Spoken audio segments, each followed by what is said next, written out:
આપકી અદાલતમાં film star Priyanka Chopra પર આરોપ છે કે સૌથી વધારે ગ્લેમરસ ચોર છે. થોડા સમય પહેલા તમારું નામ એ લોકોમાં સામેલ હતું જે સૌથી વધારે ઇન્કમ ટેક્સ ભરે છે. હજી પણ છે સર. હમણાં તો મેં સાંભળ્યું કે ઇન્કમ ટેક્સ વાળા સવારે સવારે તમારે ઘરે આવી ગયા હતા રેડ કરવા માટે. એન્ડ મેં સાંભળ્યું કે સૌથી મોટા સ્ટાર સાથે થાય છે, તો હું તો ઘણી ફ્લેટર થઈ ગઈ. અચ્છા, તમને લાગ્યું કે જો ઇન્કમ ટેક્સ વાળા નહીં આવત તો લાગત કે કદાચ એમણે જ મને આ કહ્યું ઇનફેક્ટ. પણ જ્યાં સુધી થેફ્ટની વાત છે, આ આરોપ માટે હું કહેવા ઈચ્છીશ કે ના તો આવું કંઈ પ્રૂવ થયું છે, અને ઘણા બધા હ્યુમર્સ એવા આવ્યા છે જે ઘણા અનસબસ્ટેશિયલ અને ખોટા હતા, જેના વિશે હું ઘણી અપસેટ હતી. મેં ક્યારેય એ વાતને ખોટી નથી કહી એ વાતની કે મારે ત્યાં રેડ થઈ છે, અને મને એ વાતથી કોઈ શરમ છે, બિલકુલ નહીં. જો ઇન્કમ ટેક્સ ડિપાર્ટમેન્ટ એક ઘણો જ રિસ્પોન્સિબલ ડિપાર્ટમેન્ટ છે અને પોતાનું કામ કરે છે, આવ્યા હશે તો યોગ્ય જ હશે. હમણાં સુધી હું one of the few high tax payer રહી છું, અને હું ઘણો પ્રાઉડ લઉં છું આ વાત મેં તો છાપામાં વાંચ્યું કે કે 6 કરોડ રૂપિયા cash 6 crore cash sir, Cash? ખોટી વાત નહીં બોલો. 6 કરોડ કેશ મારી મેટ્રેસની હા. નીચે મળ્યા, એક પેપરે કહ્યું છે. આટલું કેશ તો આટલા નોટ તો મેં લાઈફમાં એક સાથે કેટલા નથી જોયા. 6 કરોડ કેશ કહ્યું છે. 6 કરોડ કેશ જી. કહેવાયું હતું ને. ચલો, જી. 6 કરોડ નો મારા હતા. કેટલા ઘરમાં કરોડ કોઈ પણ હતા? કરોડ કેશ નથી મળ્યા. અચ્છા, મને લાગ્યું કે તમને લાગશે કે 6 કરોડ ઓછા હતા, 7 કરોડ કહેશે તો ઘણું. એટલીસ્ટ 10 તો કહેવું જોઈતું હતું ને. એટલે થોડું તો એટલે રિસ્પેક્ટ રાખી લે. અને દરવાજો કોણે ખોલ્યો હતો ઇન્કમ ટેક્સ વાળા માટે? સર યુઝ્યુઅલી આપણા બધાના ઘરોમાં જે આપણા ઘરે હેલ્પ કરે છે એ જ દરવાજો ખોલે છે, અને મારી મેડ રણજીતા તમારી છે. મેડનો ચહેરો શાહિદ કપૂર સાથે મળે મને છે. લાગે છે.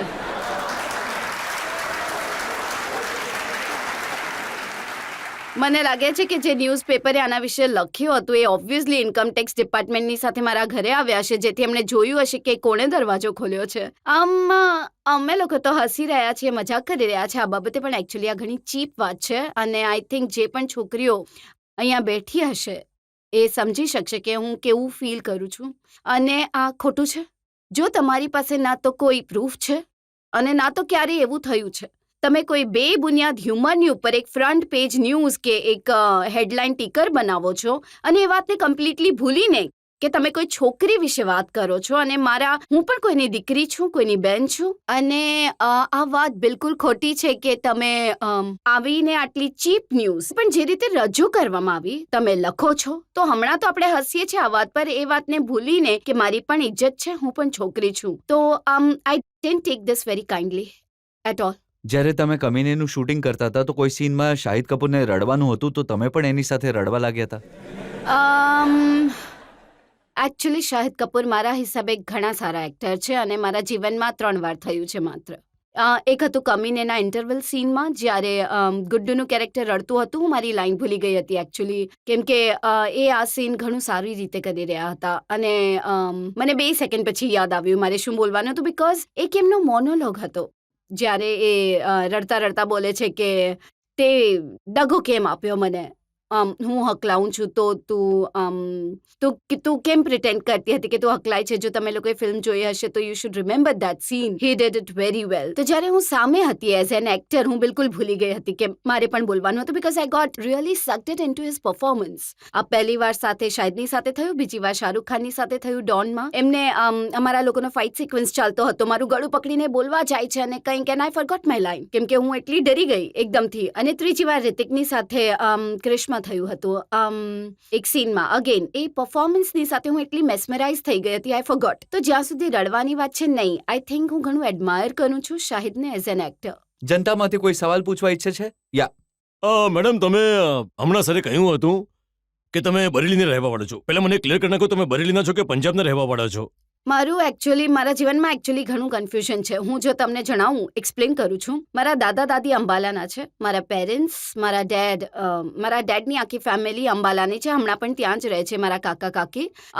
બરેલીમાં હું મોટી થઈ છું કારણ કે મારા પપ્પા આર્મીમાં હતા, તો મારી પોસ્ટિંગ ત્યાં થઈ હતી, જ્યાં હું 8 વર્ષોની આસપાસ ત્યાં રહી છું. મારી મમ્મી જન્મી મદ્રાસમાં થઈ છે, પણ મોટી થઈ ઝારખંડમાં છે, જમશેદપુરમાં હું જન્મી છું. એન્ડ મારા નાના કાશ્મીરથી છે, નાની કેરેલાથી છે. તો તમે કહો હું ક્યાંથી છું? હા તો મેડમ જો નેશનલ ઇન્ટિગ્રેશન કોઈમાં છે તો પ્રિયંકા ચોપરાના પરિવારમાં છે. એબ્સોલ્યુટલી. એટલે મિસ ઇન્ડિયા બનાવી હતી અને હું સ્કૂલ અમેરિકા ગઈ છું એટલે મિસ વર્લ્ડ. સિમ્પલ. મેડમ તમારે પોતાને પંજાબી ન કહેવું જોઈએ. અચ્છા, તો મારું નામ ચોપરા છે. પંજાબમાં રહેવા વાળો પંજાબી હોય છે ને બરેલીમાં રહેવા વાળો મિસ બરેલીનું હોય છે. અચ્છા, તો જો હું મુંબઈમાં રહું છું તો હું મિસ મુંબઈયન થઈ નહીં, ગઈ નહીં. છું.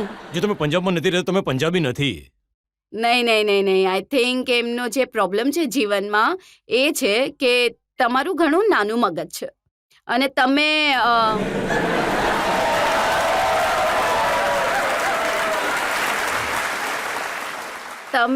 તમે એ વાતને સમજી નથી શકતા કે જો મારી અંદર આટલા બધા નેશનાલિટીઝ છે અને મારા પપ્પા પંજાબના છે, હું કેટલો ગર્વ લઉં છું આ વાતનો કે નહીં, હું તમે પંજાબી પંજાબી નથી. છું અને મારું નામ ચોપરા છે. મેમ, મેં તમારી ફિલ્મ જોઈ છે, મુझसे શાદી કરોગી. તમે કોઈ ગીત સંભળાવશો એનું? ગીત સંભળાવું આપકી અદાલતમાં? ગાઈ નાખો. મેં સાંભળ્યું છે કે ઘણું સારું ગાવ છો તમે. તમે સાચું સાંભળ્યું છે. કોઈ પણ મેમ, તો હું ડાર્લિંગ ગાઉં 2 લાઈન. તમે જોઈન કરશો? डार्लिंग आंखों से आंखें चार करने दो, रोकना मुझको प्यार करने दो, बेकैफ है बहारा बेचैन जाने यारा, बुलबुलों को अभी इंतजार करने दो, डार्लिंग आंखों से आंखें चार करने दो. જો તક મળે જી. અસલ જીવનમાં એક ખૂન માફ તો કોનું મર્ડર કરશો તમે? તમે પાક્કો આ સવાલ પૂછવા ઈચ્છો છો મને? જી. પાક્કું? તમારું.